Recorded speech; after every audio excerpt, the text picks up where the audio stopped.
क्या आप NTPC, group D या उधर कोई भी कॉम्पिटेटिव एग्जाम की तैयारी करते हैं तो आपके लिए ये वीडियो काफ़ी इंपॉर्टेंट होने वाला है।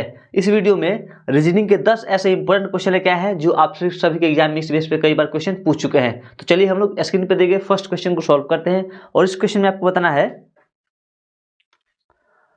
निम्नलिखित में लुप्त संख्या ज्ञात करना है, यानी आपको यहाँ पे बताना है कि हम लोग कौन सा नंबर फिल करेंगे। यहाँ पे 4 ऑप्शन दिया गया है, कैसे बनेगा तो ऐसा करते हैं। मान लीजिए कि जैसे यहाँ पे नंबर लिखा हुआ है 5 और 4, ठीक है, और इस नंबर को गुणा करेंगे तो कितना होगा, 5 का 20, ठीक है, कितना होगा 20। हमको चाहिए यहाँ पे 3 चाहिए, तो यहाँ पे मल्टीपल का काम नहीं करेंगे, एक बार जोड़ते हैं 5 और 4 9, हमको चाहिए यहाँ पे 3, ठीक है। फिर घटाएंगे तो 5 और 4 में से घटाएंगे तो 1 होगा। तो यहाँ पे हमारा गुणा वाला यानी इस तरीके से हमारा लॉजिक काम नहीं करेगा, इस सीक्वेंस में काम नहीं कर रहा है, ठीक है।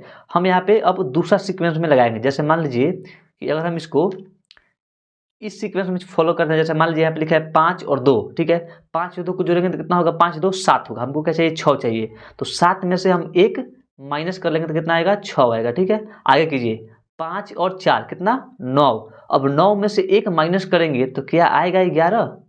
11 नहीं आ रहा है, यानी यहाँ पे माइनस वाला लॉजिक काम नहीं करेगा। अब यहाँ पे हम ऐसा करते हैं, गुणा करते हैं एक बार। जैसे मान लीजिए कि 5 दूनी 10, इसको गुणा किए कितना हुआ 10। अब हमको क्या चाहिए, 6 चाहिए। 6 कैसे आएगा, तो 10 का हम लोग एक बार आधा करेंगे, कितना होगा 10 का आधा 5, और 5 में 1 जोड़ देंगे तो कितना आएगा 6 आएगा। सेम यहाँ पे लॉजिक लगाइए, गुणा करेंगे कितना होगा 4 5 20, 20 का आधा कितना करेगा होगा 10, 10 में 1 ऐड करेंगे तो कितना होगा 11। सेम तरीका यहाँ पे लगाइए, इसको गुणा कीजिए 3 और 4 का, 3 चौका 12, 12 का आधा कितना होता है 6, 6 में क्या करेंगे, सब में जब 1 जोड़े हैं तो यहाँ भी 1 जोड़ेंगे, 6 में 1 जोड़ेंगे तो कितना होगा 7 होगा। 7 ऑप्शन में है क्या जी, बिल्कुल है, ऑप्शन नंबर सी इस क्वेश्चन का करेक्ट आंसर होगा, कोई दिक्कत नहीं है। आगे बढ़ते हैं नेक्स्ट क्वेश्चन में। इसमें बताना है उच्च जैसे कम से संबंधित है उसी प्रकार पर्वत किससे संबंधित है, ठीक है। जैसे उच्च का मतलब होगा कम, वैसे ही पर्वत का मतलब क्या होगा, ठीक है। अब उच्च से कम क्या रिलेशन है, उच्च माने ज्यादा और कम, ठीक है। वैसे ही पर्वत से ऑप्शन क्या लिखा है, वर्ग, भूमि, घाटी और मार्ग। वर्ग तो होगा नहीं, ठीक है। भूमि, देखिए पर्वत का उल्टा क्या होता है, पर्वत का उल्टा होता है घाटी, पर्वत का उल्टा क्या होता है घाटी, सिंपल सा ऑपोजिट वाला काम है। भूमि नहीं होगा, क्या होगा घाटी, इस क्वेश्चन का करेक्ट आंसर होगा। आगे बढ़ते हैं नेक्स्ट क्वेश्चन में। इसमें बताना है राजेश 10 किलोमीटर उत्तर की ओर जाता है, वहां से वह फिर 6 किलोमीटर दक्षिण ओर जाता है, फिर वह 3 किलोमीटर पूरब की ओर जाता है।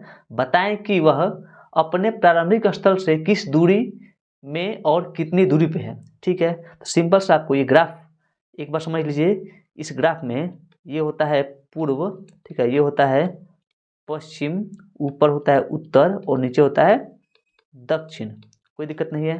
अब जो राजेश है, मान लीजिए कि राजेश का यहाँ से चला है, ठीक है, यहाँ से चला कहाँ पे, पहले से बोला है 10 किलोमीटर चलता है उत्तर की तरफ, उत्तर कहाँ है, ऊपर की तरफ है। अब यहाँ से वो चलेगा ऊपर 10 किलोमीटर, मान लीजिए यहाँ पे पहुँचा वो, टोटल लेंथ 10 किलोमीटर, ठीक है। अब वहाँ से वह 6 किलोमीटर दक्षिण की ओर जाता है। अब यहाँ से दक्षिण कहाँ पे है, पहले उत्तर गया फिर वहाँ से दक्षिण, दक्षिण कहाँ पे है, नीचे की तरफ है, ठीक है। अब यहाँ से वह नीचे जाएगा कितना 6 किलोमीटर, 10 किलोमीटर चला है, फिर यहाँ से नीचे आएगा रिटर्न 6 किलोमीटर, मान लीजिए 6 किलोमीटर पहुँचा यहाँ पे, ठीक है।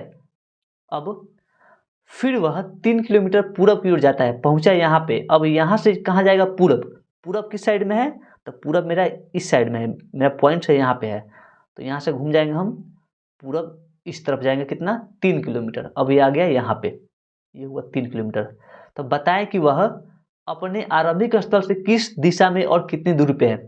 चला था यहाँ पे, पहुँच गया यहाँ पे, तो इसका डिस्टेंस आपको बताना है कितना होगा, ठीक है। अब ये बताए टोटल लेंथ कितना है, टोटल 10, जिसमें 6 चला है, जब 6 ये है तो ये कितना होगा 4 होगा।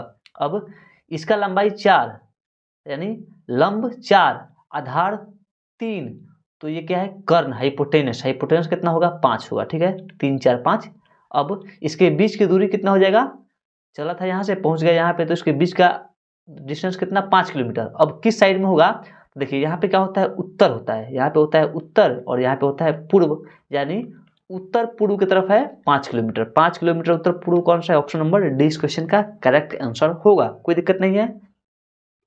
आगे बढ़ते हैं नेक्स्ट क्वेश्चन में इसमें बताना है यदि प्लस का अर्थ है भाग, ठीक है, भाग का अर्थ है घटाव, घटाव का अर्थ है गुणा और गुणा का अर्थ है जोड़, तो आपको इसका सीक्वेंस बताना है कि क्या होगा। ठीक है, लिखिए 12 प्लस का मतलब भाग 6, फिर भाग का मतलब घटाव 3, ठीक है, फिर घटाव का मतलब गुणा 2 और गुणा का मतलब जोड़ 8। ठीक है, इसको भाग कीजिए, कितना होगा 2 होगा और ये कितना होगा 6 होगा, तो 2 - 6 + 8, 8 2 10, 10 - 6 कितना 4, 4 क्या होगा ऑप्शन नंबर सी इस क्वेश्चन का करेक्ट आंसर होगा। कोई दिक्कत नहीं है, आगे बढ़ते हैं नेक्स्ट क्वेश्चन में। इसमें बताना है जिस प्रकार टका का संबंध है बांग्लादेश से, ठीक उसी प्रकार लीरा का संबंध किससे होगा। अब देखिए टका का मतलब क्या होता है, जैसे बांग्लादेश में, जैसे इंडिया में क्या होता है, इंडिया में इंडियन रुपीज को क्या बोलते हैं, रुपया बोलते हैं, इंडियन रुपीज को रुपया बोलते हैं, वैसे ही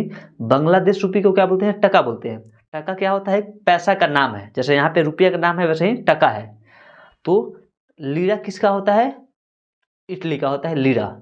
इटली में हम लोग क्या बोलते हैं, रुपया को, पैसा को क्या बोलते हैं, लीरा बोलते हैं। ठीक है, आगे बढ़ते हैं नेक्स्ट क्वेश्चन में। इसमें बताना है दिए गए विकल्पों में से प्रश्नवाचक चिन्ह के स्थान पे क्या आएगा। जैसे यहाँ पे ये बताइए कि सीक्वेंस किस सीक्वेंस से चल रहा है और आपको बताना है कि यहाँ पे हम लोग कौन सा नंबर फिल करेंगे। अब ये बताइए कि इस नंबर को देखने से कि आपको क्या लग रहा है, जैसे 64 है, 343 है, 1000 है, और मान लीजिए कि इस नंबर का स्क्वायर करते हैं, जैसे मान लीजिए किसका स्क्वायर करते हैं तो एक आता है, एक का स्क्वायर करेंगे तो आएगा 1। ठीक है, 64 किसका स्क्वायर करते हैं तो आता है 8, का स्क्वायर करते हैं तो आता है 64। ये बताइए 343 किसका स्क्वायर करते हैं तो आता है 343। तो किसी भी नंबर का स्क्वायर, वैसा कोई भी नंबर नहीं है जिसका पावर 2 करेंगे तो आएगा 343, यानी यहाँ पे हमारा स्क्वायर का लॉजिक काम नहीं करेगा। ठीक है, अब यहाँ पे हम दूसरा लॉजिक सोचते हैं, जैसे मान लीजिए अगर हम क्यूब के बारे में सोचते हैं, क्यूब, एक का क्यूब कितना होता है, एक का पावर 3 एक ही होता है। अब 64 किस नंबर का पावर 3 करते हैं तो मिलता है 64, तो वो है 4 का। ठीक है, 4 का पावर 3 करेंगे तो मिलेगा 64। अब 343 किसका करते हैं, ये 7 का पावर 3 करते हैं तो मिलता है 343। वैसे ही 1000, तो 10 का पावर 3 करते हैं तो मिलता है 1000। ठीक है, कोई दिक्कत नहीं है। अब इसमें देखिए क्या डिफरेंट लग रहा है, 1 है यहाँ पे, 4 है यहाँ पे, 3 का अंतर है। ठीक है, 4 है 7 है यहाँ पे भी 3 का अंतर है, 7 है 10 है तो यहाँ पे भी 3 का अंतर है, यानी सभी में क्या होगा 3 का डिफरेंट होगा। यानी 10 के बाद अगला जो नंबर होगा क्या, उसमें 3 का डिफरेंट होगा, 10 3 13, 13 का क्यूब क्या होता है तो 2197। ऑप्शन नंबर 20 क्वेश्चन का करेक्ट आंसर होगा। कोई दिक्कत नहीं है, आगे बढ़ते हैं नेक्स्ट क्वेश्चन में। इसमें बताना है यदि एक निश्चित कोड भाषा में बावर्ची को ग्लास, ठीक है, बावर्ची को ग्लास, ग्लास को कप, कप को ठंडा और ठंडा को अमीर के रूप में कुटित किया जाता है, तो भोजन कौन पकाता है। तो ये बताइए कि भोजन कौन पकाता है, बावर्ची, सिंपल सा, भोजन कौन पकाता है, बावर्ची पकाता है। और बावर्ची को क्या बोला गया, इसमें ग्लास बोला गया है, यानी सिंपल सा इस क्वेश्चन का आंसर क्या होगा, ग्लास होगा। कैसे, क्योंकि कुछ जब पढ़े क्वेश्चन में तो बावर्ची का मतलब क्या होता है, ग्लास होता है, और क्वेश्चन में क्या पूछा है कि भोजन कौन पकाता है, तो भोजन बावर्ची पकाता है, और बावर्ची को हम क्या बोलते हैं, ग्लास बोलते हैं, तो ग्लास इस क्वेश्चन का करेक्ट आंसर होगा। आगे बढ़ते हैं नेक्स्ट क्वेश्चन में। इसमें बताना है इनमें से कौन सा एक ऐसा है जो अन्य 3 से भिन्न है। जैसे यहाँ पे लिखा हुआ है रोग, मृत्यु, दूध, मक्खन, अंगूर, शराब, पानी और ऑक्सीजन। तो दूध से हम मक्खन बनाते थे, ठीक है, दूध से मक्खन बनाते हैं, दूध से मक्खन निकलता है, अंगूर से शराब निकलता है, ठीक है, पानी से ऑक्सीजन निकलता है। वैसे ही रोग से मृत्यु होता है क्या, रोग से मृत्यु, जैसे मान लीजिए किसी व्यक्ति को कोई रोग होता है, जैसे मान लीजिए किसी को कैंसर हो गया, चाहे और कोई भी रोग गया, तो ये कोई गारंटी है कि उसका मृत्यु हो ही जाएगा, तो ऐसा कोई गारंटी नहीं है। ठीक है, तो बाकी ऑप्शन जो है सेम सीक्वेंस में काम कर रहा है, लेकिन जो ऑप्शन नंबर ए है वो क्या है, सबसे अलग है। ठीक है, दूध से मक्खन बनता है, अंगूर से शराब फिक्स है कि बनता है, पानी से फिक्स है कि ऑक्सीजन निकलता है, लेकिन ये फिक्स नहीं है कि रोग से क्या होगा, मृत्यु होगा। यानी इस क्वेश्चन का करेक्ट आंसर क्या होगा, ऑप्शन नंबर ए। आगे बढ़ते हैं नेक्स्ट क्वेश्चन में। इसमें बताना है अक्षरों के उस संयोजन का चयन कीजिए जिसे दी गई श्रृंखला के रिक्त स्थान में क्रमिक रूप से प्रतिस्थापित करने पर श्रृंखला पूर्ण हो जाएगी। ठीक है, कैसे बनाएगा, अब यहाँ पे ये देखिए कि कौन सा सीक्वेंस ये काम कर रहा है। जैसे यहाँ पे लिखा है TUP, ठीक है, PKT। अब यहाँ पे आप लोग कौन सा ऑप्शन में से फिल कीजिएगा। अब ये बताइए यहाँ पे जैसे इसमें कौन सा नंबर रिपीट कर रहा है, रिपीट कौन सा कर रहा है। जैसे मान लीजिए यहाँ पे लिखा है P और K, ठीक है। अब यहाँ पे देखिए कहीं P के है क्या, कहीं पे P के बाद K है, तो P के बाद तो K तो है नहीं। देखिए यहाँ पे क्या लिखा है PK, यहाँ पे क्या लिखा है PK, तो यहाँ पे भी क्या होगा, K के बाद क्या होगा, यहाँ पे हो जाएगा P। यहाँ पे क्या होगा, यहाँ पे क्या देखिए K के पहले है ना P, K के पहले P है, वैसे ही यहाँ पे K के पहले हो जाएगा P।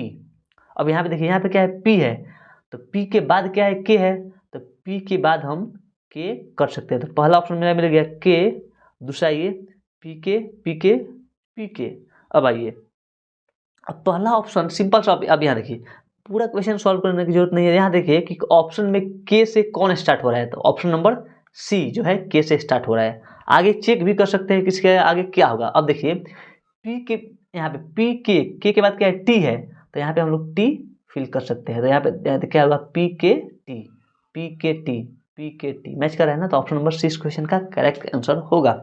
आगे बढ़ते हैं नेक्स्ट क्वेश्चन में। इस क्वेश्चन को आप लोग खुद से सॉल्व कीजिए, उसके आंसर आप लोग कमेंट बॉक्स में जरूर कमेंट करें। तो आई होप कि ये वीडियो आप सभी को काफ़ी पसंद आया होगा। अगर आपको वीडियो अच्छा लगा तो एक प्यारा सा लाइक कर दीजिए और एक प्यारा सा कमेंट भी कर दीजिए। अगर अभी तक आप हमारे चैनल को सब्सक्राइब नहीं किए हैं तो जल्दी से चैनल को भी सब्सक्राइब जरूर कर लें। तो फिर मिलते हैं एक और नए वीडियो में, तब तक के लिए थैंक यू।